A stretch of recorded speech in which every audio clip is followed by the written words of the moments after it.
Mr. This will be Spencer, class in a glass, as you won't know. it? It's on this horse, Encryption. But that's not Encryption, that's Sensational. Okay. Charles Bishop and William Knight. Encryption's in the white colours with a white cap and Jamie Spencer, but Sensational's been in good form, George. Yeah, at times hasn't always looked the most straightforward, but I thought last time was ridden close to the pace under Jason Watson and looked very willing, and it just looked like he's really getting the hang of things, travelled around nicely. Yeah. They just went a sensible gallop, and I thought it was a good performance to win, but this is a slight step up in grade, I feel. What do you think, James? Yeah, that was a very slowly run race there, and yeah, and I thought Sensational was worth a bit more, yeah, as a result. But I think this Encryption seems to be an improving horse. I thought a bit like our last winner, he's a horse that travels well. This is it. The talk to pictures they taught me at broadcasting school many years ago. They talk to the pictures, yeah. They also said that day the number one rule they told me that day of being a TV pundit, presenter, whatever you're going to call it, always claim all your expenses, they said. Yeah, very well. It stuck with me to this day. Yeah. See what I mean here, though? The scrambled finish, took command, a bit like our last winner. Idled in front, value for a bit more. So, Sensational, cleverly named, as it's got a river in its breeding somewhere, doesn't it? Well, it's got Champs-Elysees. Champs-Elysees, that's it. Yeah. That's it. Yeah. Cleverly named. Well done. Yeah. Let's talk about Encryption then. David Simcox, George Jamie Spencer on board. He does have a similar-ish profile to our previous winner. James is right, isn't he? No, definitely. The only thing I thought was very interesting at Yarmouth last time was how keen Jamie Spencer was. Wide. You'd think he went wide early doors down the back straight, got into the bend, and then came wide up the straight. And I thought it was very, I don't know whether a bit odd. Yeah. It was just odd for someone who's patient and gives, prepared to be in the ruck almost. In Jamie, it was quite noticeable that he was prepared. He wanted to be out the way early doors, get the horse relaxed, went in for the bend, and then came out up the straight for plenty of room. So I just wonder whether it's a horse that maybe wants a bit of daylight and may well. It'd be just interesting to see how he rides in today. It's a hard race to analyse that last one, I think. But that was one of the reasons why. The other thing was, obviously, it was short head, 3/4 neck. Special mission, our friend, as Peter Alice used to say, of foreign golfers, was fourth there, beaten only a 3/4 length and a neck.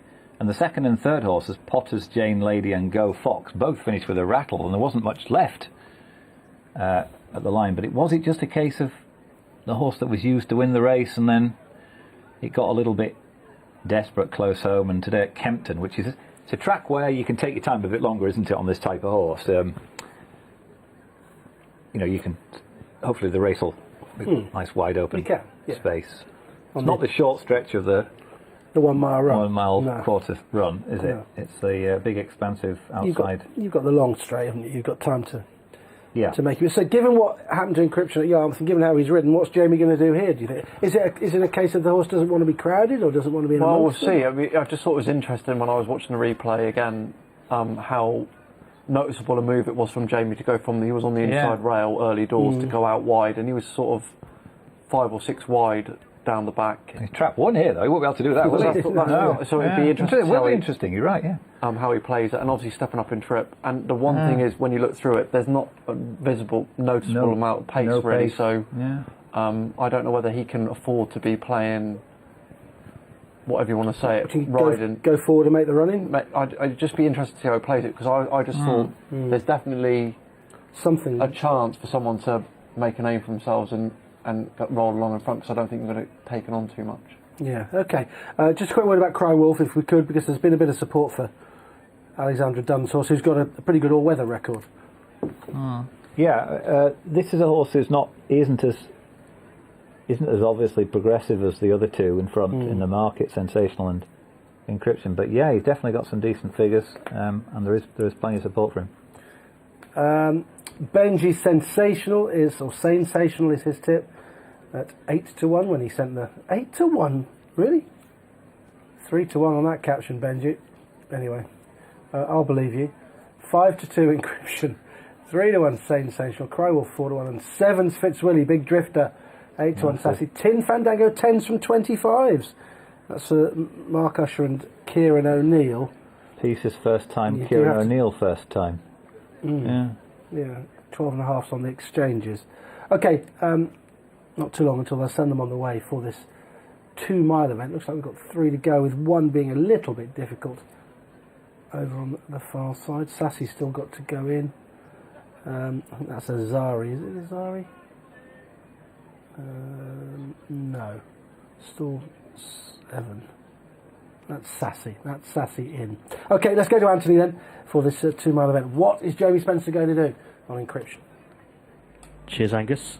Fitzwilly will be the last one for the Stayers handicap. All in. And they're off.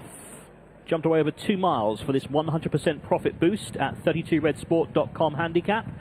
And Jamie Spencer takes back from the inside draw on board Encryption to drop in behind. Early speed from Tin Fandango, the orange colours. He's got a lead up on the outside is Sensational, racing in the headgear, the pink sleeves. In third place is Sassy, the dark grey with the brown sleeves and cap. Wider out Fitzwilly is in the yellow and black. On the inside is Cry Wolf, racing in the diamonds, the maroon sleeves and cap. And then further back to pick out Azari. He's got cheek pieces on red armlets, and the green and black of King Calypso to that one's outer. The blue and yellow being held up is Falcon Cliffs, and ridden cold at the back is Encryption. In the hands of the former champion Jamie Spencer, the white and red colours as they make the turn into the home straight on the first occasion here. And up front it is Tin Fandango in the first time cheek pieces, leading up to racing in second place. On the outside is Sensational, the pink sleeves. Out wider is Fitzwilly, yellow and black.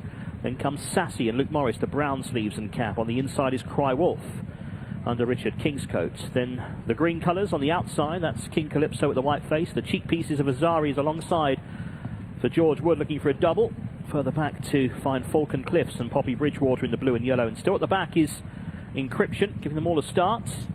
Put to sleep at the rear of the field as they race past us with a circuit to go in this 2 mile event. The leader is now Sensational, has gone on to, in second place on the outside is Fitzwilly. Slight stumble on the inside there by Tin Fandango, but no real damage done. He's still racing in third place. Then comes Sassy in fourth. Ahead of Cry Wolf in fifth. And then comes King Calypso and Azari and Falcon Cliffs. And Encryption will have to pass them all as they head now towards the halfway point. Turning right-handed towards the mile start. And up front it's still Sensational.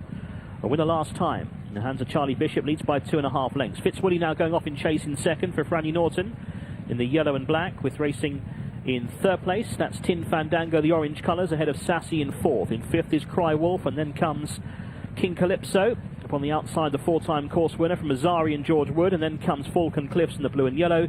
And still waiting at the back, Encryption, the white and red, going up in distance. Remains at the back of the field. Nearing the end now of the back straight, and up front it's still Sensational.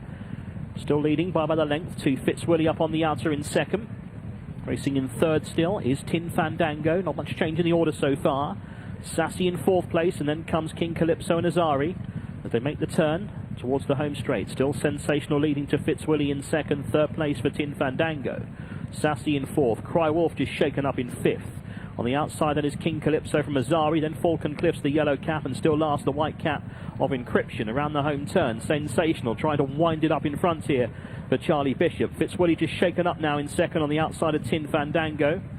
Behind those in fourth is Sassy as they make the home turn. Behind Sassy is Cry Wolf, who goes towards the inside. Out wider is King Calypso. Encryption is going well, sticking towards the far side, but still being weighted with as they head down with 2 to go. Sensational's being tackled now by Tin Fandango and Sassy. Here comes Encryption now, angling to the outside to challenge. Sassy has got to the front to Tin Fandango, but here comes Encryption now with a strong run. Still a length to fight on Sassy, who's kicked on. Sassy in front, and now Encryption's going to have to pick up because Sassy's out in front and staying on strongly here for Luke Morris, and it will be Sassy for Sylvester Kirk who wins it. Sassy takes it. Encryption maybe just second. Third was Tin Fandango. Back in fourth was Cry Wolf, and then came Falcon Cliffs.